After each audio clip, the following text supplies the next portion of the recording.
পদ্মাপাড়ের ফেরিঘাট, লঞ্চঘাট ও রেল স্টেশনের পাশে গড়ে ওঠা এই পল্লীতে বাসিন্দা রয়েছে প্রায় ৫,০০০।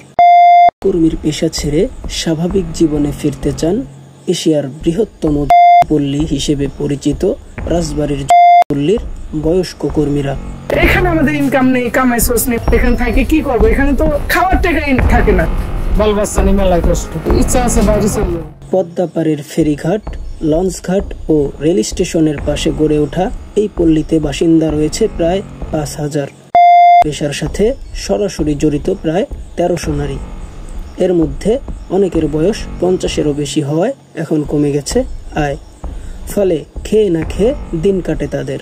এখন আমাদের বয়স নেই, কোনো কামাই কাজ নেই, এই বয়স আর এই পেশা ভালো লাগে। এছাড়াও পদ্মা সেতু চালুর পর দৌলতদিয়া ফেরিঘাটে নেই আগের সেই কর্মচাঞ্চল্য, তার প্রভাবও পড়েছে এই পল্লীতে। পদ্মা সেতু হওয়ার পর থেকে আমরা খুব অসহায় ভাবে আছি, মানে পাড়ার ভিতরে কোনো লোকজন নাই, কোনো কিছু নাই, ঘর ভাড়া দিতে হয়, খাওয়া দাওয়া করতে হয়, ওই টাকায় উঠে। সরকারের দেওয়া পুনর্বাসন ঘরে বাকি জীবন থাকার ইচ্ছা পল্লীতে থাকা বয়স্ক নারীদের, সেই সাথে সম্মানজনক কর্মসংস্থানের ব্যবস্থা করারও দাবি জানান তারা। মাননীয় মন্ত্রী তো ব্যবসা বাণিজ্যের কথা আমাদের বয়স্ক যারা বোনেরা আছে, কিন্তু একটা ব্যবসা বাণিজ্য করে যদি কিছু আশ্রয় দেয় তাহলে আমরা মনে হয় একটু আগাইতে পারবো। সরকার যদি আমাদের ঘরটা করে দেয়, গরু বসে ছাগল হাঁস মুরগি পালি খাবো, যদি সরকার আমাদের কিছু করতো আমরা ঘিরে বেড়া যেতাম।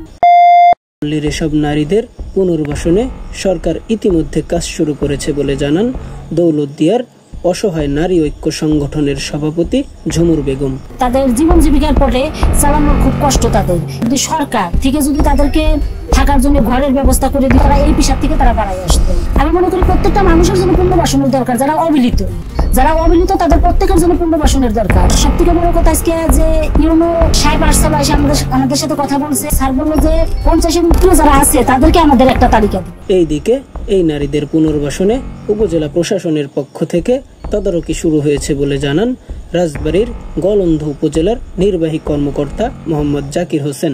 আমাদের ভেতরে যারা আপনার 55 বা 60 বয়স আছে তাদের কথাবার্তা শুনেছি।